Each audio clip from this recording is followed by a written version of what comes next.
Bismillahirrahmanirrahim. Assalamualaikum warahmatullahi wabarakatuh. Waalaikumsalam.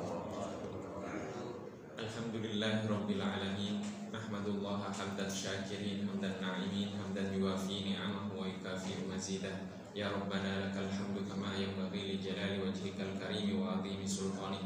Asyhadu an la ilaha illallah wa asyhadu anna sayyidana Muhammadar Rasulullah. Allahumma salli ala sayyidina Muhammadin abdika wa rasulika nabiyil ummi wa ala alihi wa sahbihi wa sallim. Amma ba'du.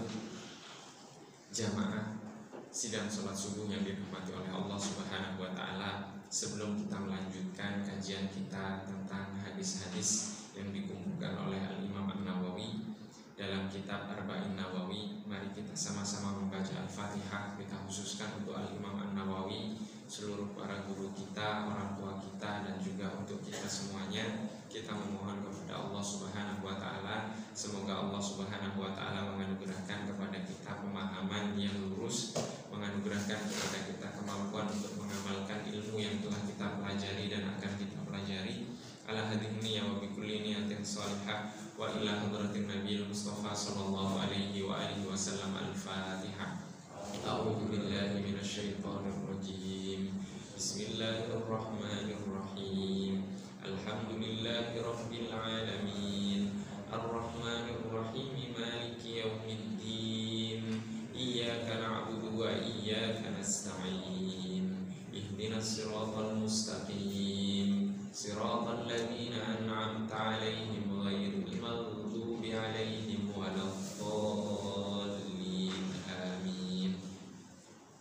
Jamaah yang dirahmati oleh Allah Subhanahu wa taala, kita telah sampai ke hadis yang ke-37 dari Al-Imam Nawawi radhiyallahu taala anhu. Beliau menyampaikan, Ani bin Abbas radhiyallahu taala anhuma, dari Sayyidina Abdullah ibnu Abbas radhiyallahu taala anhuma, an Rasulillah sallallahu alaihi wa alihi wasallam, dari Rasulullah sallallahu alaihi wa alihi wasallam, fima yarwi an rabbih tabaraka wa taala qala, di mana Rasulullah sallallahu alaihi wasallam menyampaikan sesuatu yang beliau riwayatkan dari Tuhannya, Allah Subhanahu wa taala.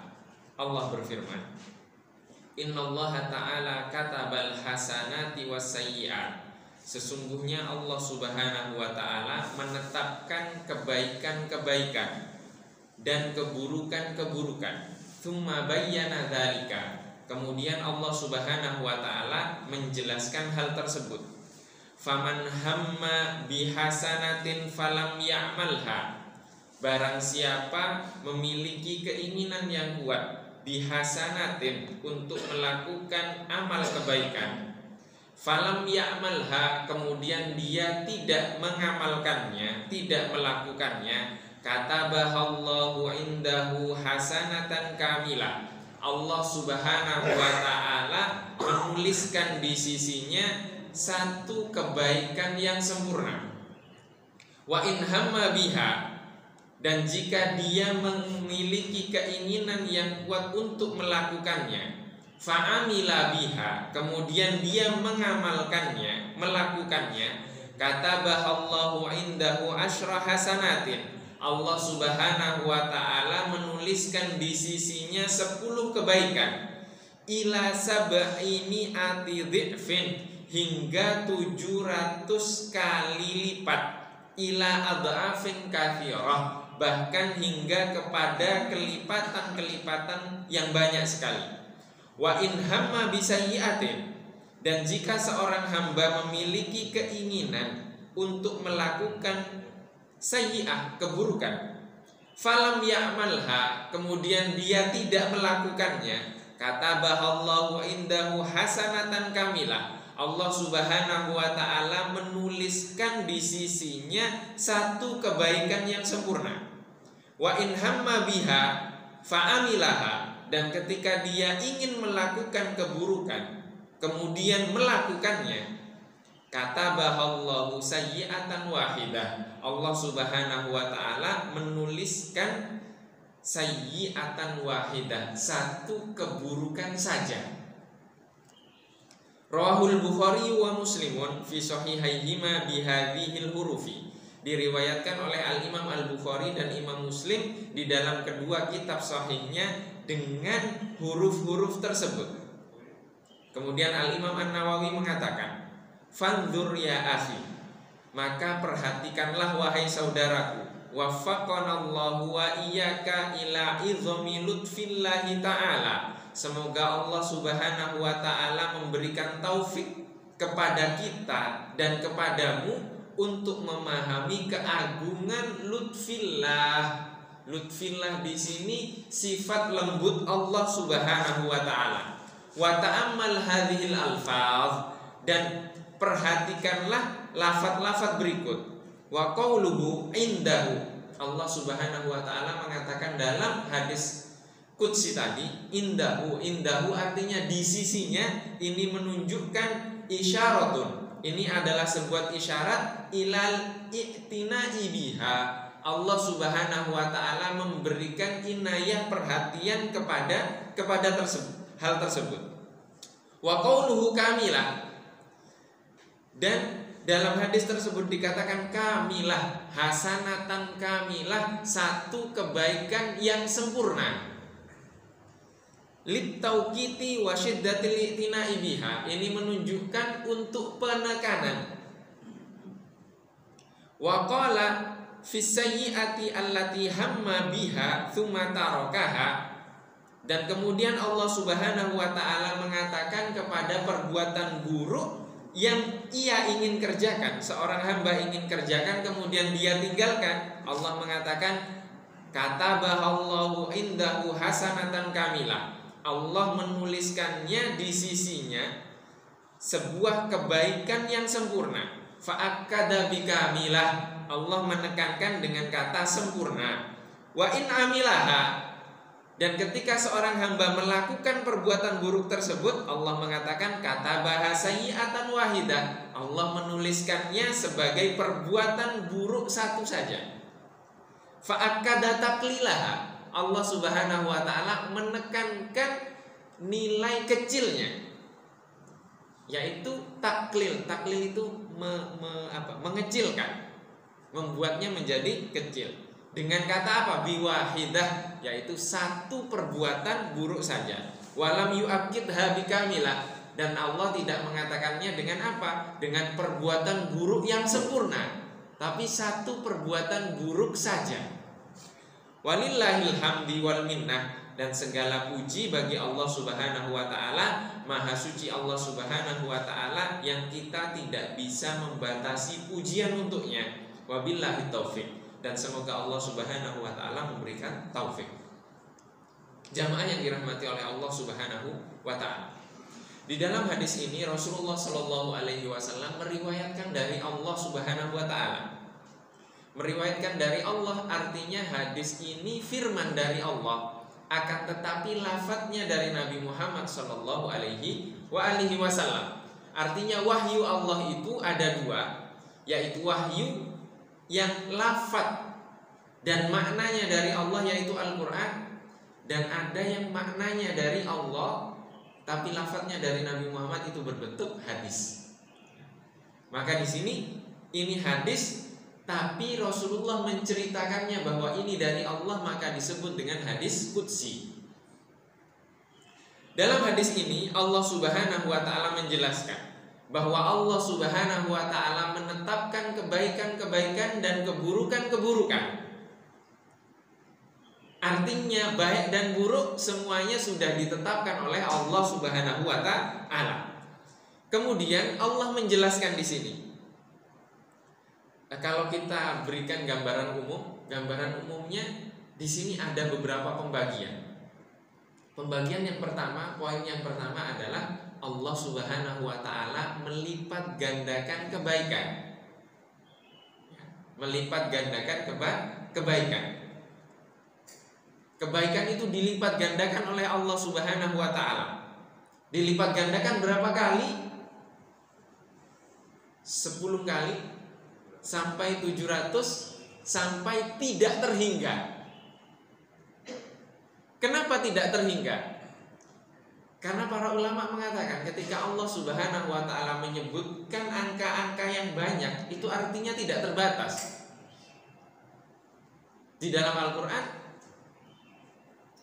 Allah Subhanahu wa taala berfirman, barang siapa yang berinfak di jalan Allah Subhanahu wa taala, maka Allah Subhanahu wa taala memisalkannya seperti apa? Kamathali habbatin, seperti biji ambatat yang menumbuhkan, mi'atu habbah, ambatat sab'a sanabila, satu biji menumbuhkan tubuh bata, mi'atu kamathali habbatin ambatat sab'a sanabila. Sab'a sanabila itu 7 batang. Setiap batang menumbuhkan 100 biji, artinya 700. Tapi di sini dijelaskan bahwa ila adha'afin katsira, kepada kelipatan-kelipatan yang banyak atau tidak terhingga. Bagaimana kita bisa mengartikan hal ini bahwa kebaikan itu bisa berlipat-lipat? Itu tergantung apa? Tergantung kualitas keikhlasan di dalam hati seorang hamba. Apa bisa kita mengatakan sholat kita seperti sholatnya Nabi Muhammad? Bisa? Tidak bisa. Artinya kelipatan kebaikan yang paling sempurna adalah Nabi Muhammad Sallallahu alaihi wasallam. Kita hanya bisa meniru beliau. Maka para ulama mengatakan hasanah di sini apa?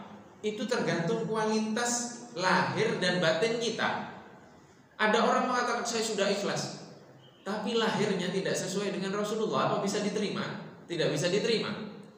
Ada orang yang lahirnya sudah sesuai Rasulullah tapi batinnya belum. Maka para ulama mengatakan menghadapi ketetapan Allah, ini kan masalah ketetapan kebaikan, ketetapan keburukan. Ketetapan kebaikan dan ketetapan keburukan, menghadapinya itu berbeda-beda. Ada banyak tingkatannya. Tingkatan yang pertama apa? Sabar. Apa itu sabar? Sabar itu ada beban, tapi kita menahannya. Ada beban, tapi kita menahannya sekuat tenaga. Itu sabar. Kemudian di atas sabar apa? Bebannya sudah hilang. Bebannya hilang. Itu namanya ridho. Jadi sudah tidak ada beban. Kalau sudah ridho, naik lagi ke atasnya. Radhiyallahu ta'ala anhu. Allah ridho kepada dia. Kalau sudah Allah ridho kepada dia, naik lagi ke atas. Namanya cinta. Namanya cinta. Coba kita ketika cinta, gimana cinta itu? Kan saya pribadi pernah melihat beberapa kali kejadian buruk lah. Itu melihat darah, membantu teman yang kecelakaan, membantu ini, membantu itu. Itu biasa saja. Kita kuat melihat itu. Tapi pernah anak saya usia berapa tahun waktu itu? 7 tahun, jatuh dari tangga, sobek dahinya, dijahit 7. Waktu saya antar ke rumah sakit, dokternya bilang, Bapak pucat, duduk dulu, nanti bapak yang pingsan. Ternyata saya nggak kuat melihat anak saya sendiri yang dijahit. Itu cinta. Itu cinta. Jadi kalau sudah melakukannya dengan cinta, kira-kira butuh kelipatan atau tidak? Dia sudah nggak mikirkan kelipatan itu. Dia berbuat karena Allah. Nah, karena Allah ini karena cinta kepada Allah. Apa perlu dibalas apa? Dia nggak perlu. Itu kalau sudah cinta. Maka hadis setelah ini itu menjelaskan tentang cinta tersebut. Tentang cinta. Jadi level itu level melakukan perbuatan kebaikan, ketaatan itu ada tingkatannya. Kira-kira orang yang sabar pahalanya sama dengan orang yang ridho? Tidak sama. Orang yang ridho dengan yang Allah sudah meridhoinya. Bisa sama? Tidak sama. Maka Allah sudah memastikan untuk para sahabat, radhiyallahu ta'ala anhum wa radu anhu. Allah ridho kepada mereka dan mereka ridho kepada Allah. Kita kadang disabar ini sudah puluhan tahun, nggak naik ridho, malah nggak ridho jadinya. Berapa banyak kita diuji oleh Allah Subhanahu wa ta'ala, kemudian kita mengatakan, gimana sih Allah ini? Kok bisa-bisanya saya sudah seperti ini, kok balasannya seperti ini? Itu kita ngomong kita ridho? Bukan. Itu sabar tapi turun ke bawah, tidak ridho. Terus kita katakan, wah Allah melipat gandakan. Itu kenapa dikatakan di sini bahwa apa? Barang siapa yang melakukan kebaikan, memiliki niat kuat melakukan kebaikan, kemudian dia mengamalkannya, Allah melipat gandakannya 10 kali, 700 kali, sampai tidak terbatas. Karena apa? Karena kondisi batin kita berbeda-beda. Kondisi batin kita berbeda-beda. Maka menjadi seperti Sayyidina Abu Bakar. Apa yang kau tinggalkan untuk keluargamu, wahai Abu Bakar? Kata Sayyidina Abu Bakar, saya meninggalkan untuk keluarga saya Allah dan Rasulnya saja. Harta, jiwa, semuanya saya serahkan untuk Allah. Itu cinta. Itu cinta. Maka tidak bisa kita memahami ini, wah berlipat-lipat ini. Saya sholat jamaah 27 derajat. Sama jamaah kita dengan jamaahnya Rasulullah, dengan jamaahnya para sahabat. Beda. Kenapa beda? Bukan hanya sekedar gerakannya, tata caranya, bukan, tapi juga batinnya. Batinnya. Kita wudhu aja kadang keburu-buru. Sholat juga keburu-buru. Satu rakaat khusyuk, rakaat kedua gak khusyuk. Satu rakaat ingat Allah, rakaat kedua ingat selain Allah. Di mana kita mau sampai kepada sabar, ridho, diridhoi Allah, dan kemudian cinta. Maka itulah yang membuat kita berbeda-beda kelipatan-kelipatan pahala yang kita dapatkan. Maka mengetahui aib dari diri kita itu lebih utama dari apa? Daripada kita banyak melakukan hal tapi kita masih hitung-hitungan dan tidak tahu aib kita. Kita belum ridho. Kita belum ridho. Kemudian Allah Subhanahu wa ta'ala di dalam hadis qudsi ini menjelaskan, wa in hamma bisayyi'atin falam ya'malha. Jika seorang hamba memiliki keinginan untuk melakukan keburukan dan dia tidak melakukannya, katabahallahu indahu hasanatan kamilah. Allah mencatat di sisinya hasanah kamilah, sebuah kebaikan yang sempurna. Punya keinginan, niat buruk, melakukan keburukan, kemudian dia membatalkannya, dicatat satu kebaikan sempurna oleh Allah. Ada niat buruk, kira-kira itu apa? Membatalkan keinginan, niat buruk, itu dari siapa kalau bukan dari Allah? Dan bisa tidak kita membatalkan sebuah niat buruk tanpa ilmu? Tidak bisa. Tanpa bimbingan tidak bisa. Harus dengan ilmu dan harus dengan bimbingan. Bagaimana kita mengetahui itu buruk?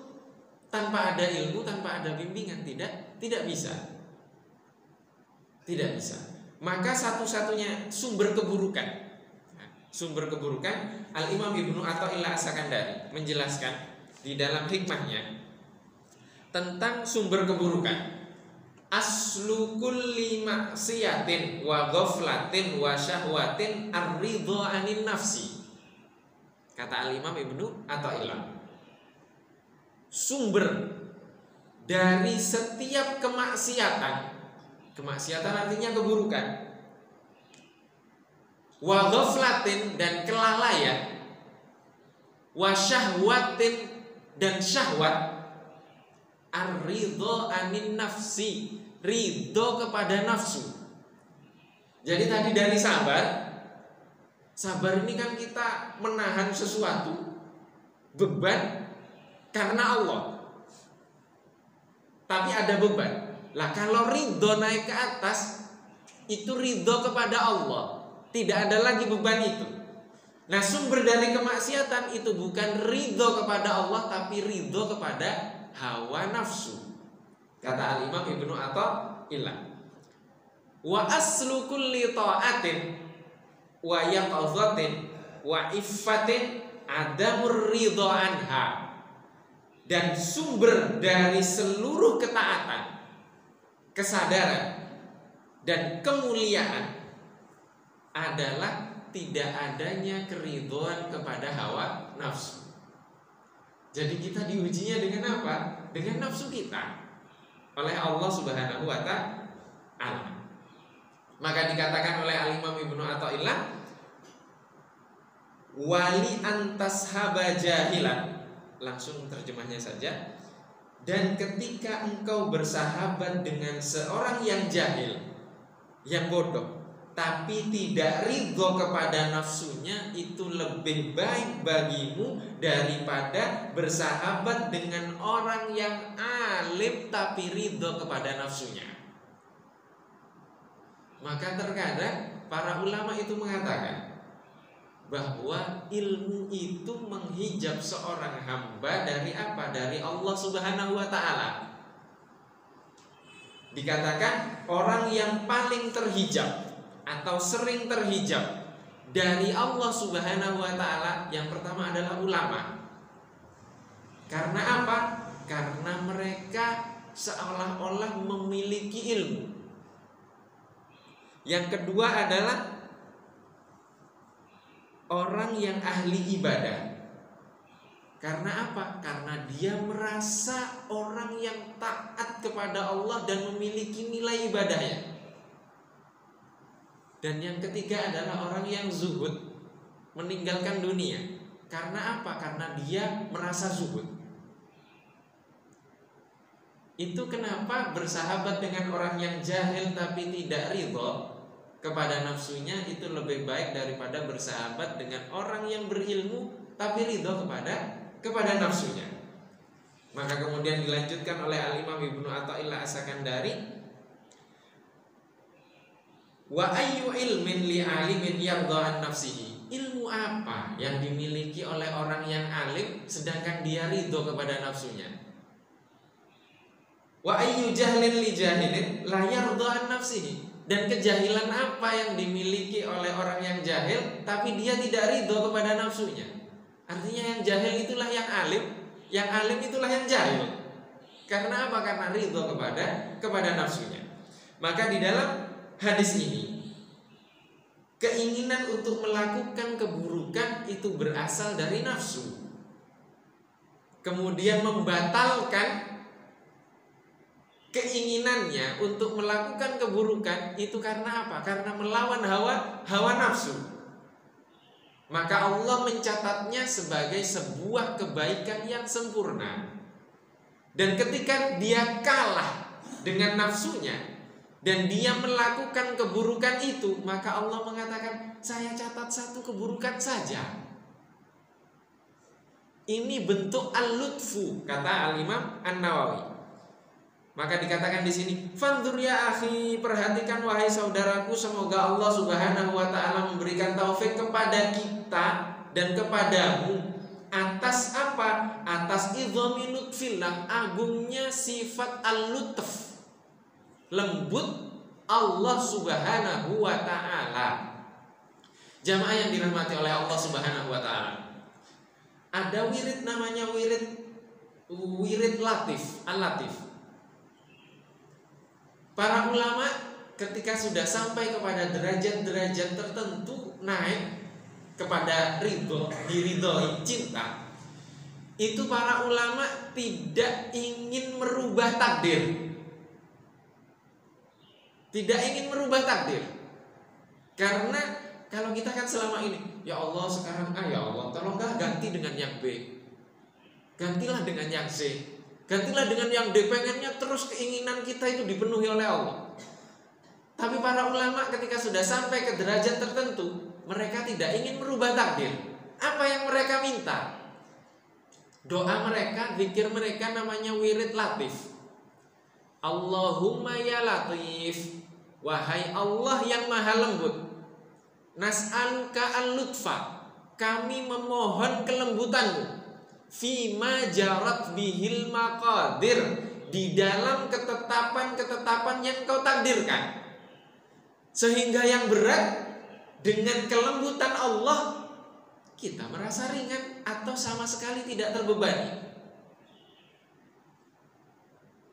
Jadi yang diminta adalah sifat lembut Allah Subhanahu wa ta'ala. Nah, kelembutan Allah Subhanahu wa ta'ala seperti apa? Seperti dalam hadis ini. Punya niat baik, dicatat satu kebaikan sempurna. Melakukannya dilipat gandakan sampai 700 kali lipat dan tidak terhingga. Punya niat buruk, membatalkannya dicatat sebuah kebaikan sempurna. Melakukannya dicatat satu keburukan saja. Kurang lembut apa Allah Subhanahu wa ta'ala? Kurang lembut apa Allah Subhanahu wa ta'ala? Maka ini menunjukkan bahwa satu, kebaikan dilipat gandakan. Dua, meninggalkan niat buruk dan tidak melakukannya dicatat sebagai sebuah kebaikan. Kemudian melakukannya dicatat sebuah keburukan saja oleh Allah Subhanahu wa ta'ala. Maka ini bentuk apa? Kelembutan Allah Subhanahu wa ta'ala, sifat rahmat Allah Subhanahu wa ta'ala untuk hambanya di mana? Di muka bumi ini. Maka yakinilah ketika ada niat baik dalam hati kita, segerakan. Karena apa? Karena itu dari Allah Subhanahu wa ta'ala. Maka ketika ada keburukan, batalkan. Karena apa? Itu dari nafsu kita. Itu dari nafsu kita. Nah, nafsu keburukan itu ada dua, yaitu dari sifat hewani. Jadi sifat kehewanan yang ada di diri kita. Dan yang kedua, mengikuti setan. Mengikuti setan. Kira-kira yang mengikuti setan ini apa? Yang mengikuti setan itu yang urusannya dengan hati. Sombong, takabur, hasad, iri, dengki, hasud. Itu semuanya dari setan. Tapi kalau nafsu-nafsu yang lain kemaksiatan, itu karena Allah memang menghiasi kehidupan kita dengan apa? Dengan nafsu-nafsu itu. Zuyyina linnasi hubbus syahawat. Allah Subhanahu wa ta'ala menghiasi kehidupan kalian manusia ini, hubbus syahawat, dengan mencintai syahwat. Itu hiasan. Minan nisa'i, dari wanita. Maka Allah membatasi, nikahlah maksimal 4. Maksimal 4. Kalau nggak dibatasi, berapa yang dinikahi? Banyak sekali. Wal banina, dan anak-anak. Setelah mencintai wanita, mencintai kepada keturunan. Wal qanatiril muqantarati, dan seterusnya, dan harta dunia. Itu semuanya hiasan. Tugas Allah apa? Di dalam syariatnya dan dicontohkan oleh Rasulullah, membatasi itu. Membatasi itu. Mencintai wanita, menikahi. Mencintai keturunan, seterusnya. Itu dibatasi oleh Allah Subhanahu wa ta'ala. Jamaah yang dirahmati oleh Allah Subhanahu wa ta'ala.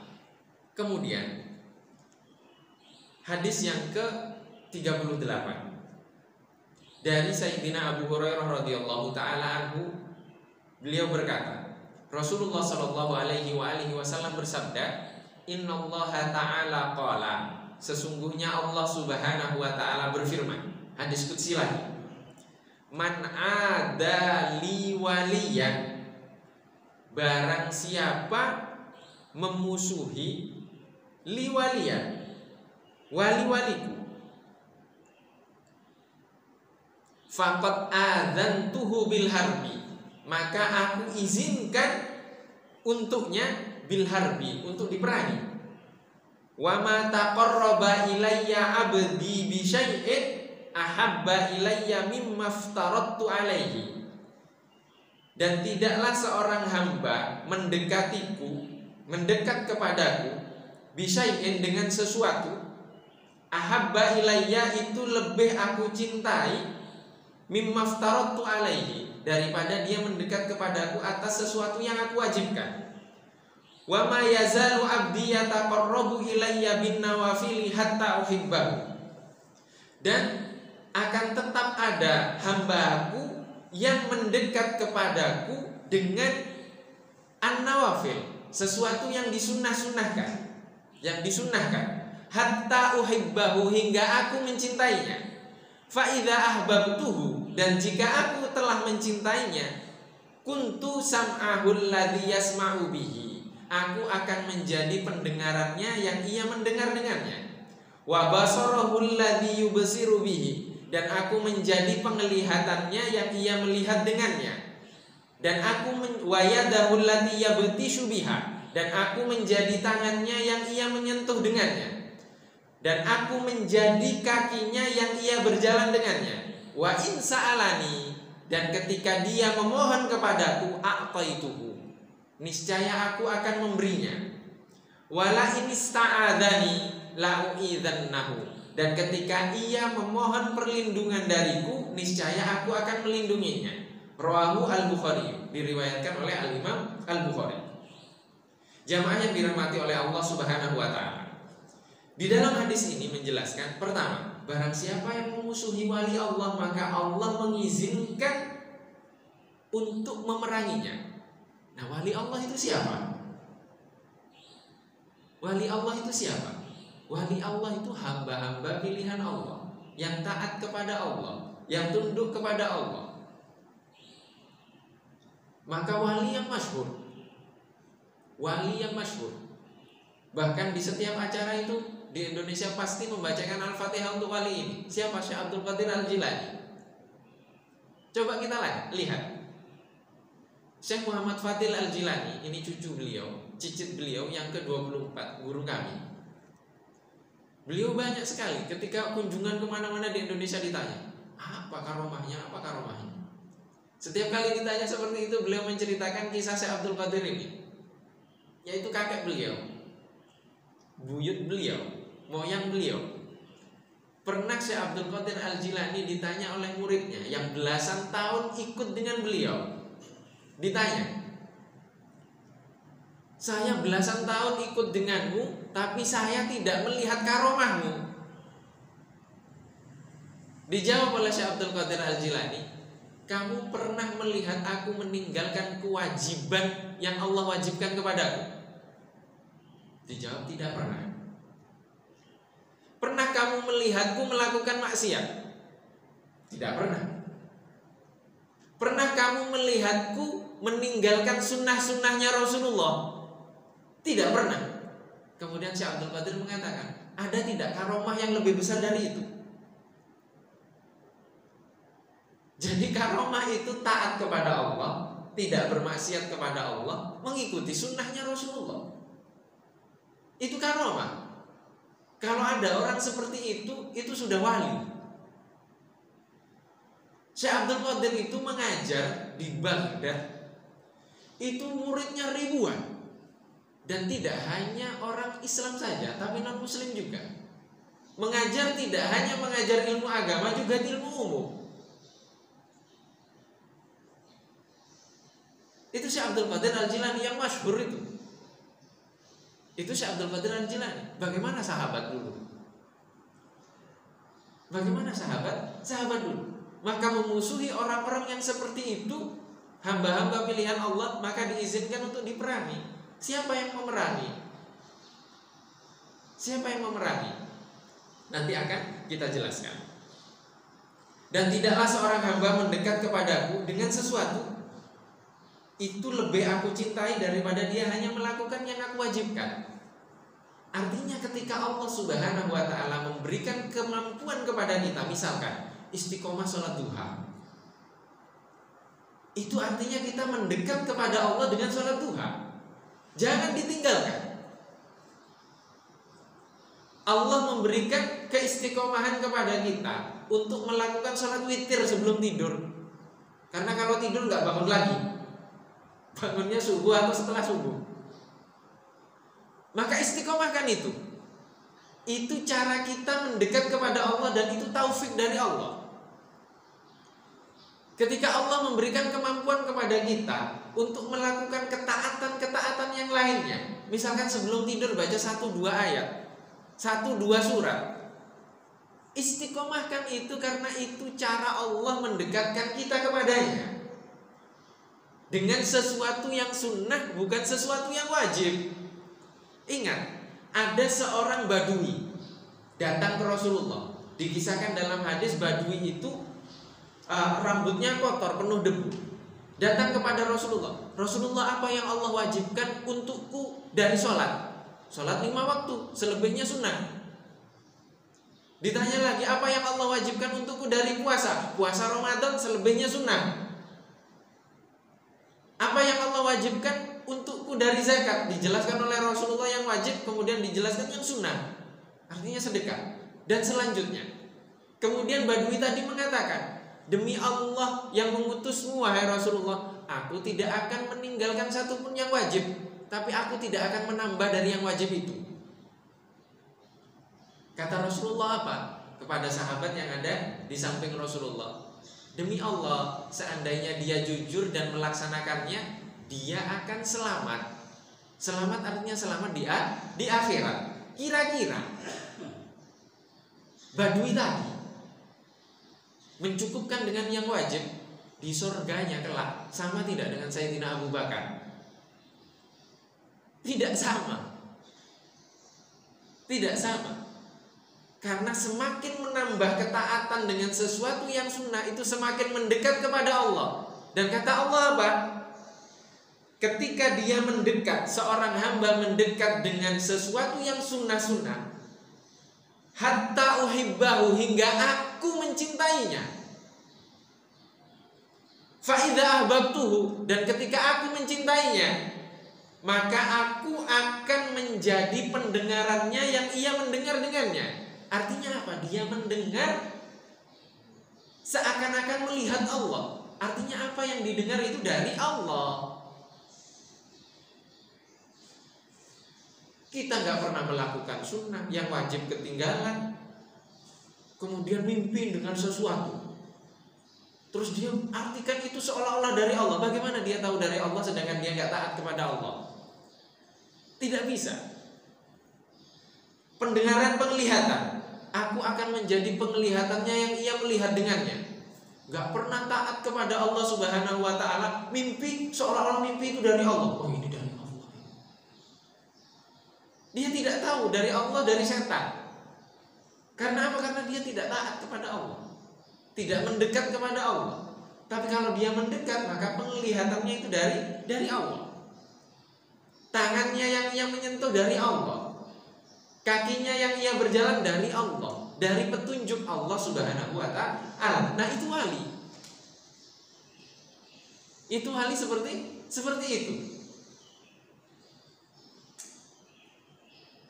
Wali seperti itu. Maka kadang seorang yang berilmu itu dipertemukan dengan orang yang tidak bisa membaca, tapi perkataannya itu dari Allah.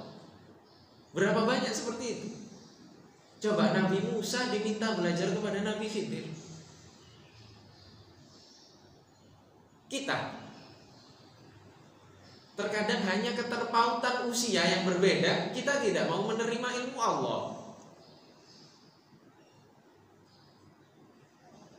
Kadang karena perbedaan strata saja, baik strata pendidikan, strata sosial, kita tidak mau menerima ilmu Allah Subhanahu wa ta'ala yang Allah buka untuk kita. Terkadang kita ditegur, kami ditegur oleh orang yang di bawah kami tidak menerima itu. Itu kadang cara Allah untuk mendidik kita di dalam kehidupan ini. Di dalam kehidupan ini. Maka di dalam hadis qudsi yang lain, Allah Subhanahu wa ta'ala berfirman, Innallaha idza ahabba 'abdan. Sesungguhnya Allah Subhanahu wa taala ketika mencintai seorang hamba, da'a Jibril. Allah memanggil malaikat Jibril dan berkata kepada malaikat Jibril, "Inni uhibbu fulanan." Sungguh aku mencintai fulan. Kemudian Allah Subhanahu wa taala kemudian memerintahkan Jibril untuk turun ke langit. Kemudian malaikat Jibril mengumumkan di langit, sesungguhnya Allah mencintai fulan. Maka seluruh penghuni langit mencintai fulan tersebut. Dan kemudian apa? Dan kemudian Allah Subhanahu wa taala menetapkan penerimaan bagi hamba tersebut di mana? Di muka bumi ini. Maka ada orang yang dia muslim, beriman kepada Allah, dicintai oleh semua manusia. Contohnya Nabi Muhammad. Memang musuh Nabi Muhammad itu enggak mencintai Nabi Muhammad, mencintai Nabi Muhammad. Mencintai Nabi Muhammad. Abu Sufyan. Abu Sufyan itu pakar strateginya Quraisy yang mengatur seluruh peperangan Quraisy melawan Rasulullah.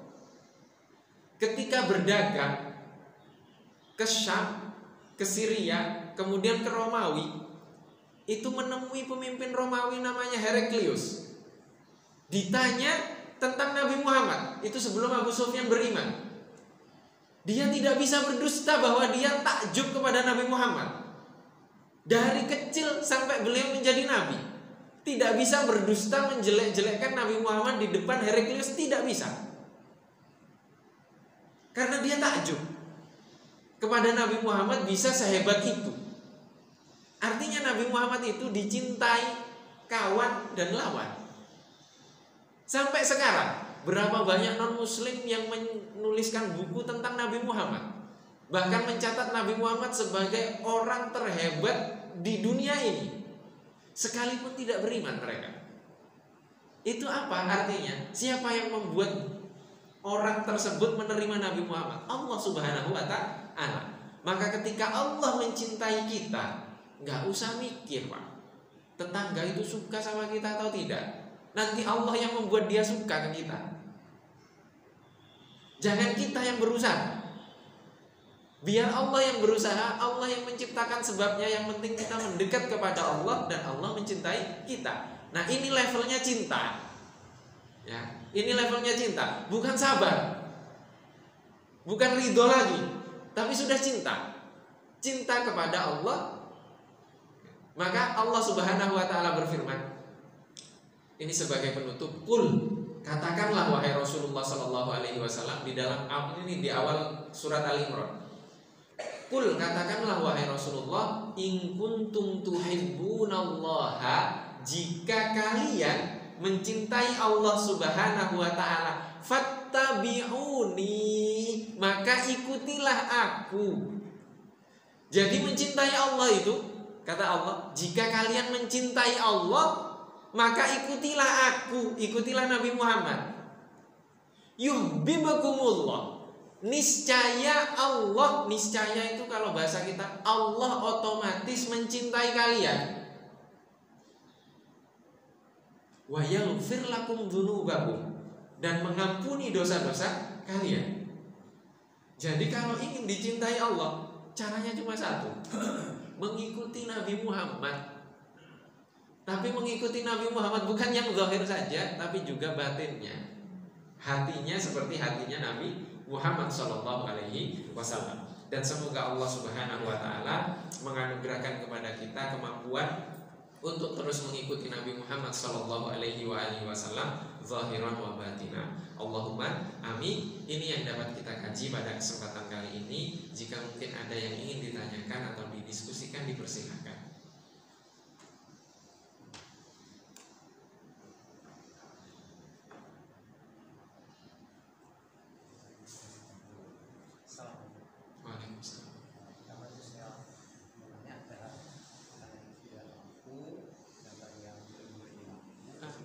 Kurang jelas. Kalau saya kan kita makmum yang bukan pesantren, ngajian juga kurang bagus. Bahkan juga yang melimutan itu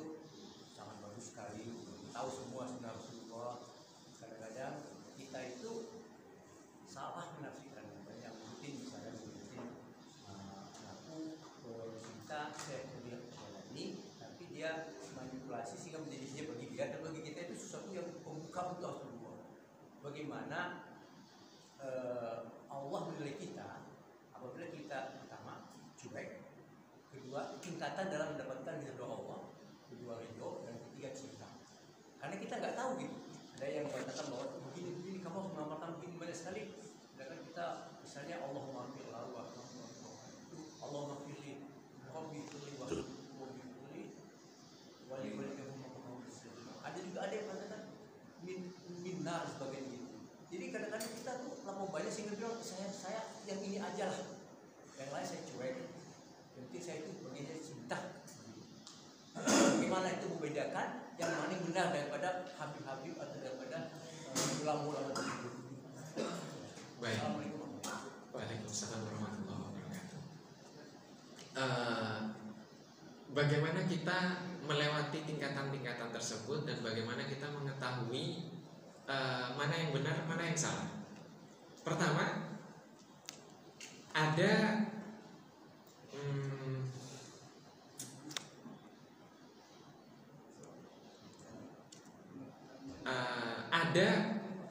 orang awam dan ada penuntut ilmu, ada orang yang alim.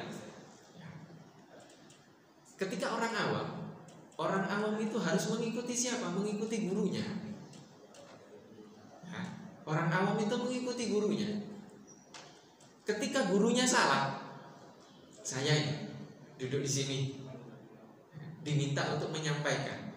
Ketika saya menyampaikan salah, kemudian karena bagusnya penyampaian saya misalkan, sehingga bapak-bapak jamaah sekalian takjub kepada saya kemudian mengikuti saya, padahal itu salah. Bapak yang mengikuti saya itu dapat pahala dari Allah Subhanahu wa ta'ala. Yang menanggung kesalahan itu saya. Itu enaknya orang awam. Ya. Itu enaknya orang awam. Jadi mengikuti siapa? Mengikuti gurunya. Kalau gurunya salah, gurunya yang nanggung. Kenapa? Karena dia salah menyampaikan. Tapi kalau pelajar, dia menuntut ilmu, belajar, maka kita ketika menghadiri majelis seperti ini niatkan untuk belajar. Kita niat untuk belajar. Sehingga kemudian niat baik kita untuk belajar itu maka kita menjadi penuntut ilmu.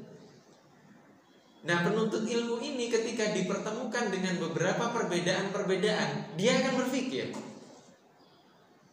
Dia akan membandingkan, dia akan mencari kebenaran. Selama niatnya ikhlas, Allah akan menunjukkan indikasi-indikasi kebenaran tersebut. Karena dia sedang belajar, maka diyakini ini sebagai proses, bukan titik akhir. Kesalahan kita adalah kita sedang proses belajar, kita merasa kita sudah sampai di garis finish. Yang kita fahami itulah yang mutlak benar. Yang disampaikan orang lain yang berbeda dengan kita itu mutlak salah, itu salah. Maka kita anggap itu sebagai proses pembelajaran. Dan itu akan terus berkembang terus. Kalau tidak percaya, ilmu itu hijab.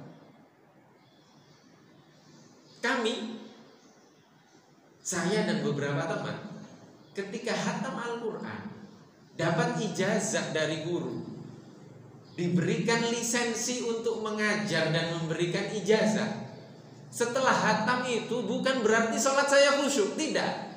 Tambah tidak khusyuk ketika sholat di belakang orang yang bacaannya tidak fasih. Sholat di belakang imam yang gak fasih. Ini gimana sih? Huruf ini kan tebal kok dibaca tipis. Ini ada ikhfa kok dibaca idhar. Ini kok begini dibaca begini. Itu menghadap Allah gimana? Ternyata ilmu yang kami pelajari menghijab dari Allah. Gak bisa khusyuk kita. Ikhlas. Hadis innamal a'malu binniyat yang kita pelajari di sini, kami belajarnya 3 bulan, Pak. 3 bulan kami belajar satu hadis itu. Intinya ikhlas. Saya tidak paham ikhlas sebelum khutbah di atas mimbar, turun dari mimbar, amplopnya tertukar. Setelah tertukar saya baru paham makna ikhlas. Sampai kemudian tidak terfikir lagi diberikan amplop atau tidak diberikan amplop. Saya curhat itu ke guru saya ngomong, Ustadz Aska masih dikasih amplop, dalam amplopnya masih ada isinya meskipun tertukar. Saya Ustadz dikasih amplop, isinya kosong. Memang ada takmir masjid, DKM masjid sengaja ngasih amplop ke ustadznya itu kosong? Tidak. Paling mentok-mentok ada beberapa amplop di sakunya salah ngasih, begitu kan? Yang menakdirkan itu salah ngasih amplop kosong siapa? Allah. Allah salah? Tidak salah. Yang salah kadang hati yang diberikan amplop itu. Itu ikhlas. Jadi itu berproses. Ketika kita menganggap itu proses, maka Allah akan selalu memberikan indikasi-indikasi ilmu-ilmu baru bagi kita. Sampai kapan? Sampai kita menghembuskan nafas terakhir dengan kalimat La ilaha illallah sayyiduna Muhammadur Rasulullah. Itu titik terakhir kita belajar. Kalau kita di titik itu, maka kita tetap tercatat sebagai penuntut ilmu. Dan barang siapa yang berjalan di jalan ilmu, maka Allah akan memudahkan baginya jalan menuju surga, menuju Allah Subhanahu wa ta'ala. Maka niatkan belajar, maka Allah yang akan membukakan pintu. Tapi beda kalau sudah terjangkit penyakitnya setan, sombong, sudah selesai, semuanya salah, kita yang benar. Kata setan apa? Sujud kamu ke Adam yang memerintahkan Allah. Kata setan apa? Allah, aku lebih baik dari dia. Kalau sudah ada seperti itu, sudah setan. Tidak bisa dia belajar. Coba kalau Allah memerintahkan kepada Nabi Musa untuk belajar kepada Nabi Khidir, Nabi Musa terjangkit, mustahil itu, terjangkit penyakitnya setan. Loh, Allah, aku kan Nabi Ulul Azmi. Tidak mungkin itu. Makanya Nabi Musa belajar kepada Nabi Khidir. Kalau kita, maka kalau sudah terjangkit penyakitnya setan itu yang sulit. Dan itu harus kita bersihkan dari hati kita. Jadi itu berproses. Anggap kehidupan kita proses. Ketika ada ustadz yang menyampaikan di sini salah, anggap itu dia sedang berproses. Demikian juga kita, tanyakan dengan baik. Demikian juga sebaliknya. Terus seperti itu. Jadi sama-sama belajar. Karena tidak ada yang sempurna di dunia ini. Yang ada adalah kita sama-sama menuju kepada Allah Subhanahu wa ta'ala. Dan itu Allah yang akan membukakan dengan sendirinya. Selama niat kita baik.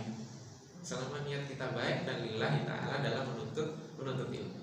Wallahu wa rasuluhu a'lam. Ada yang lain? Tidak ada. Jika tidak ada, mari kita tutup dengan sama-sama membaca doa kafaratul majelis. Subhanakallahumma wa bihamdika asyhadu an la ilaha illa anta astaghfiruka wa atubu ilaik. Mohon maaf apabila ada kekurangan. Wabillahi taufiq wal hidayah wa ridha wal inayah. Wassalamu